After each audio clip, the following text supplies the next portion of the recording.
The first time I handed Tessa my phone, I didn't think twice. She was my neighbor, my friend, or at least I thought she was. "Hey, Avery," she'd said that afternoon, her voice all honey and sunshine.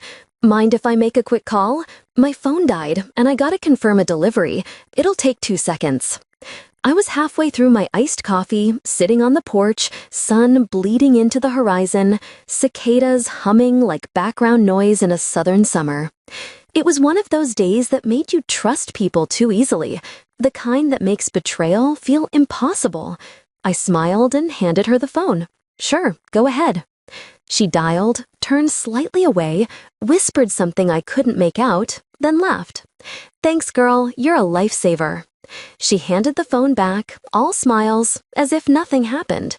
If only I'd known that call would cost me over $2,000 and a chunk of my peace of mind. It started a week later, on a random Tuesday night. I was in my apartment, wearing sweatpants and a hoodie, scrolling through my bank notifications like I always did before bed. That's when I saw it. $187.93. Online purchase, Trend Vista Boutique. I frowned. I hadn't bought anything from that store. I didn't even know what it was. Then another ping. $429. Electronic Direct. My stomach sank. Another. $998. Luxe Patio Living. "What the hell?" I whispered. At first, I thought maybe my card number got leaked online. It happens, right? But the more I looked, the more it didn't add up. The shipping addresses were local, same zip code. One even had my street listed, only the house number was different. That house number? Tessa's. You know that feeling when realization hits? Not all at once, but like slow poison? That's how it felt. I sat there, heart thudding, phone glowing in the dark, rereading the transactions until my vision blurred. She'd used my card from my phone. That quick call wasn't a call. She'd opened a shopping app, saved my card info from autofill, and had the audacity to use her own damn address. I almost laughed, not because it was funny, but because the sheer stupidity of it was surreal. But underneath the disbelief, something darker bloomed. Anger. Not fiery, explosive anger, but cold, precise, methodical. Because betrayal like that, it doesn't deserve an argument. It deserves exposure.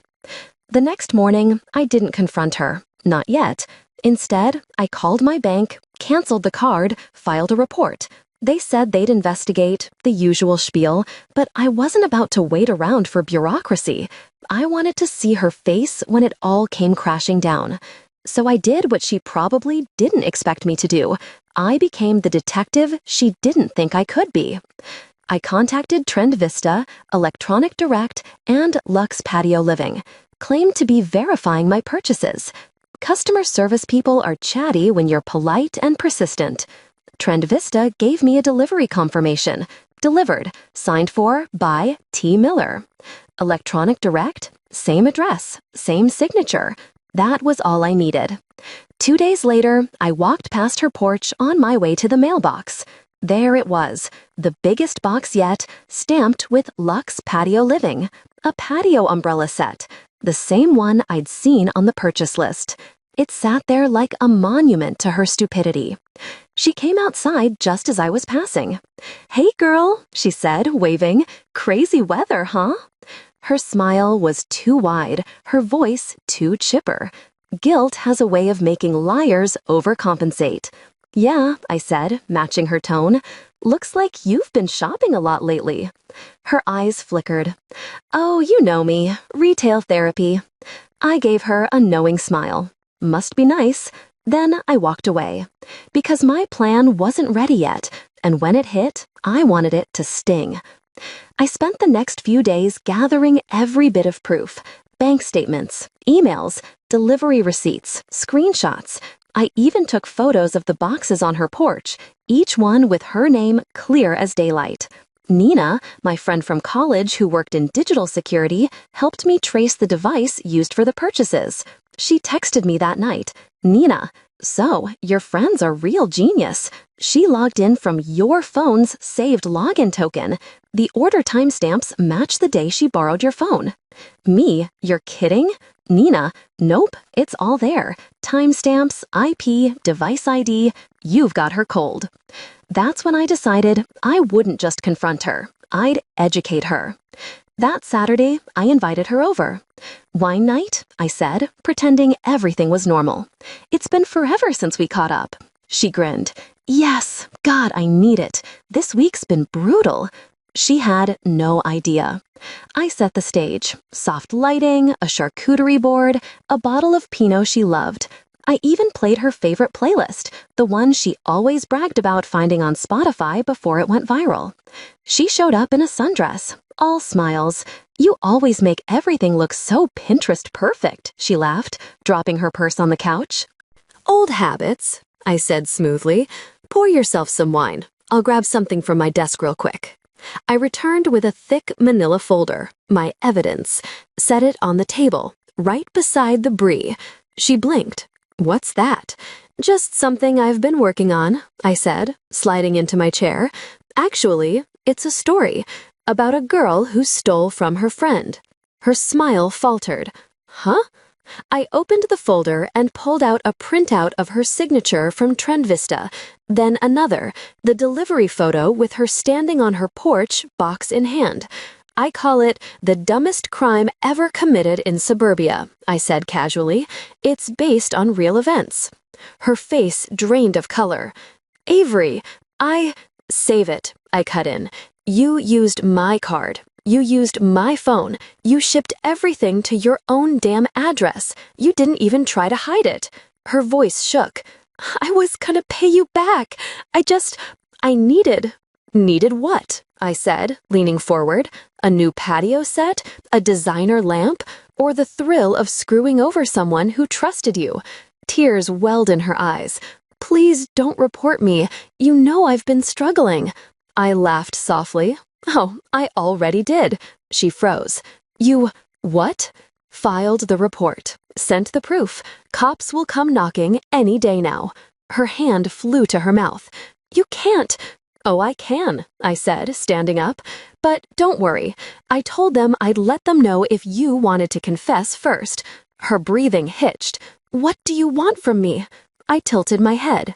An apology. A real one, not the crocodile tears. She nodded rapidly. I'm sorry, Avery, I really am. I don't know why I did it. I held up a hand. I believe you're sorry. But see, I'm not doing this for revenge. I reached for my phone, opened my camera, and hit record. I'm doing it for closure.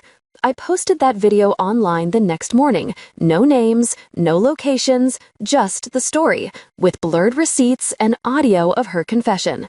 It went viral within hours. Thousands of comments. People like this are the worst. You handled it like a boss. This is why I don't lend my phone to anyone. Someone even recognized the background of her porch. Small town, small world. By evening, everyone knew who she was. She deleted her socials, stopped answering her door, and moved out 2 weeks later.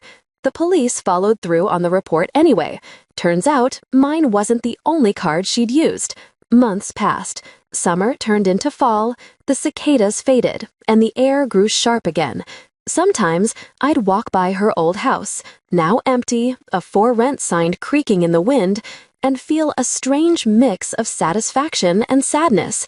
Because betrayal doesn't just break trust, it breaks something softer. That belief that good intentions can't be weaponized. Still, I wasn't bitter. If anything, I felt lighter. People online started calling me the calm Avenger. I didn't mind, because in a world where drama thrives louder than truth, calm exposure is the deadliest weapon of all.